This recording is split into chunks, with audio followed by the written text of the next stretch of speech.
Welcome back to Real Talk, where we share the real, unfiltered side of real estate. I'm Brenda Lopez. I'm Fran, and today we're going to be talking about vacant land and, more importantly, what you really need to know before buying, selling, or holding on to it. Well, let's start with something we're seeing a lot, Yes. which is vacant land fraud. It's getting more and more common every day. That's why it's very important to work with a reputable Yes. agent. And you have a story. Oh my God, it was horrendous. So I get a call one day from a gentleman. He claims that he's the owner of this property in Oak Hills. And he saw my name on Google and he called me and he says he wants to sell the land. He's in Florida. So I said, okay, great. What's the APN number? What's your name? What's your phone number? Got all that down. Checked it with title. Yes, that's the name that appears. That's the correct APN number. So I sent him out all the paperwork to take the listing, and he sends it back. It's signed, everything is good. I call up my sign guy and tell him, okay, put a sign up on this property. Puts up the sign. About a week later, I get a call from a gentleman saying, hey, why is your sign on my land? And I said, what do you mean? He says, well, I'm not selling the land. I said, are you kidding me? Oh, so no. I call up the guy in Florida and I tell him, hey, look, could you please send me your license? Because we have a lot of fraud happening lately with land. Right. And you're another state. So title is requesting that that I prove that You're who you are. Your ID. Yeah. He sends me a license. He sends you a license? He sends like me a Florida license? A Florida license with his picture and all his information. Wow. So I said, well, wait a minute. This is now identity fraud. Right. So I had to call the police, make a statement, file a report on it, and I gave the police all the information, and then I stepped back and I apologized to the real person that owns the land. Oh my gosh. I had to take the sign down, of course, and hopefully one day he'll sell it and he'll think of me. But in the meanwhile, I mean, that's the kind of professional people that are doing fraud. that are doing this type of fraud, so, and that's of course where title insurance comes in and plays a role in this, right? Yes. Because that's your safety net. I know, because imagine if I found a buyer and they would have sent him money. Yeah, they would have. So without, and if it's a for sale by owner, it becomes even more tricky, right? Correct. Because then usually for sale by owner, there's no title insurance, the safety net is gone. Correct. So it's very, very important because title insurance is going to protect you from those forged documents, from these fake sellers, from all of that. So even if it did happen and it completely materialized into a fraudulent sale, if you got the title insurance, and we as real estate agents, that's why we push so much for it, right? To have escrow, to have title, to have this team. It's not just that we want to do it just for fun. We want to do it because we want to protect you. Yes, absolutely, and that's the bottom line. And I think it's really nice that you shared about the sign, because a lot of agents don't put signs out there. So our company is very big on making sure signs are out there. Absolutely. So and it's, again, it's not for fun. No. It's because it could alert. Alert a seller like, hey, I'm not selling. That's what happened. I was like, what? Are you kidding me? Right. So the bigger question now as landowners face: should we keep the land or should we sell it? yeah, that's a tough one, right? Because there's situations where people purchase the land and now they're saying, well, I don't know what to do, if I should sell it, if I should not. And I know I mentioned a case to you of off in Barstow, 247. There is a development out there that looks like a development, but there's no infrastructure, there's no houses. I'm going to show it to you right quick, which is why I have the computer here. And I want to show it to you. This is what it looks like, okay?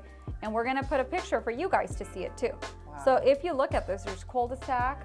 All of this is completely subdivided, okay? So it looks like there's a development there. Yes, it does. On the map. Very deceiving. Okay, but as you zoom into satellite, it's completely vacant. Obviously, these lines only exist on this map. Right. When you go out there, it's nothing. just, it's a wild, wild west out there. So it's interesting because one of these owners back in 1989 paid almost $300,000 for this piece of land. Oh. Yeah. Wow. Today, these lands are about $7,500. Oh It's about all you can get for it. God. It's just, it's awful. So, nothing has ever been built out there, as you can see, nothing. There's no infrastructure, there's no houses, Nothing. And no plans for it either, probably not. Yeah, it's out there. If you've been, it's after the cutoff from Lucerne Valley going to, there's nothing out there. And in fact, there's a lot of government land bordering. Yeah. So it's tough, you know? So he was a product of fraud as well, because they probably painted it to him like, this is going to be developed, this is going to happen. And unfortunately, it hasn't happened, and unlikely at this point, because we know that the development happened almost somewhere else, right? We have like all these Victorville, Hesperia, all of them that have developed, and that area is just not happening. Right. So what really comes down now, like these owners are paying property taxes. There's a new fire tax. So what do you do? Exactly. Do you sell it? I know. Do you keep hoping? I know. Or do you just cut your losses and move on with your life? Yeah, because you're still paying taxes on it. And if you don't pay taxes, they will take it back. After 5 years. After 5 years, they'll put a lien on your property and it'll go to tax sale. Yeah. So now the real question is, when you're thinking about whether I should sell or keep this land in a non-emotional way. Because emotion's always going to get in the way, because you spent all this money. So you have to ask yourself, has there been active development nearby? One. Is there utilities there or coming soon? Are there buildings around it? Are there anything coming soon? If that has just been sitting there for decades, 89 was what? Almost 40 years ago? Almost 40 years ago. Wow. Okay, and there's no movement. The healthiest decision is to just sell it. Yeah. Financially and emotionally, just be done with it and move on. Of course, you could always inherit it, which I have had a lot of sales out there where people have inherited land and the kids are like, no, I'm not dealing with this. I'm selling it. I don't want to keep paying taxes on it. Yes. So it's about making these informed decisions. Yes. And that's where we come in. Yes, exactly. And it's not giving up. It's making an informed decision. I just sold 6 acres in Phelan.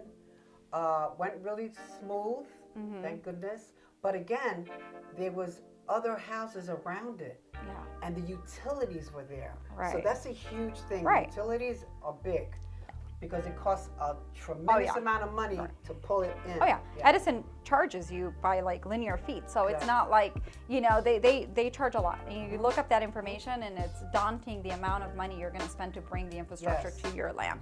So every situation is different and some land is worth holding on to. Of course, we have like this area over here in North Apple Valley that those people are like, okay, they're cashing in. But others, sometimes it's just, nothing's happening. It's best to probably move on, get your funds, and go to Disneyland or something. Do something. So whether you're buying land, selling land, or wondering if you should even keep it, I think the key takeaway is this: get good advice and work with a professional who understands land specifically, because that's a whole different ball game. Land and homes, 2 different things. So you have to know. Yeah, it deserves a different analysis. Not everybody who sells homes sells lands and understands what that really means. Yeah. So you need honest guidance too. Like there's sometimes that people will be told, oh, it could be sold for this, or it could be listed. It could be listed for this, but not sold for that. So when you get someone like us, we're gonna tell you the honest truth. That way you could make a good informed decision. Yeah. Because the truth is the truth. We can't bend it. No, you can't. And statistics don't lie. Nope. When we pull up these comparables, we could see what's sold, what hasn't sold. We could look on the multiple listing and see what's on the market, how long it's been on the market. So you really do need a professional. Right. And we would love for your land to sell for millions, but of course I would. Of course I would. I guess that's it, huh? That's it. If you have any questions, please contact us. Please subscribe to our channel so you can continue to get good information that's going to be very helpful to you. And we appreciate you watching us. And today we don't have any featured properties because guess what? They're all in escrow. Yay! So yay! We're super excited about that. So we have some new ones coming soon. Yes. But until next time, guys, and again, subscribe and like us. Peace.